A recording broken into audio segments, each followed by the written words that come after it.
Hey there, Michael Good from ReaperTrades.com, and just wanted to talk about TNGS, which is nice. First, I'll talk a bit about CWNR's Best Damn Penny Stocks pump.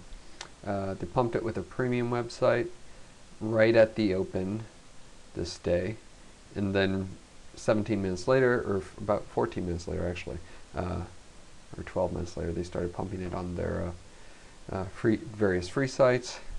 Went up, went down. I actually ended up shorting a bit at 23 cents and covered them the next day at 14 cents. Could have made a bunch more money by shorting at 20 cents the next day, right at the open, but I missed, or I just was too reticent.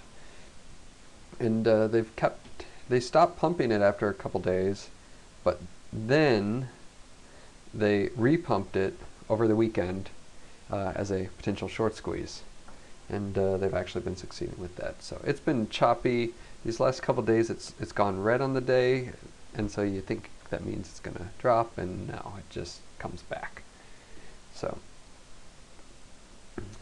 anyway, TNGS is a better one for me, although my profits in TNGS have only been just about enough to make up for my losses in CWNR. It's pump, multi-month pump, hard mailers, stuff going on the snail mail.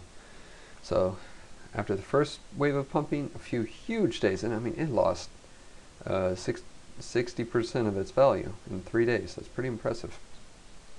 And then it had some epic bounce. This time, it went for longer, and it went higher, and then it started dropping.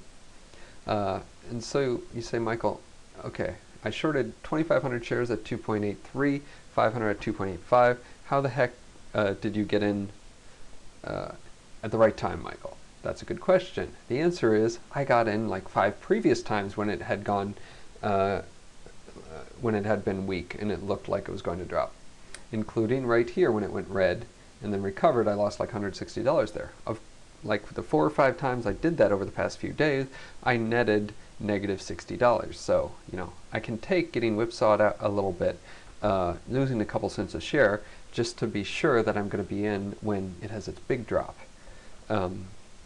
So my average cover on the 2,000 shares was about 2.22 or so.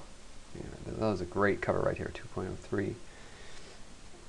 Right before it bounced, and then it bounced again, and then it held 2, and then it closed at 2.10. I got a potential forced buy-in notice from IB, so I think I'm short 1,000 shares. Maybe they bought me in at the end of the day. If so, they probably won't tell me until later tonight, or they'll try buying, or they'll buy me in tomorrow morning. Who knows? But anyway, it's really interesting, worthwhile stock, and it's great to show what happens. Obviously, or not obviously, but with a lot of these pumps, you can't just wait until it's time for it to drop and then short it. You actually have to box, pop, and lock. What that means is when IB has the shares, I think IB, the last time they had the shares to short was last Friday, and it's what, Thursday? Wednesday? Something like that. So I shorted at IB, and I went long in another account, Speed Trader.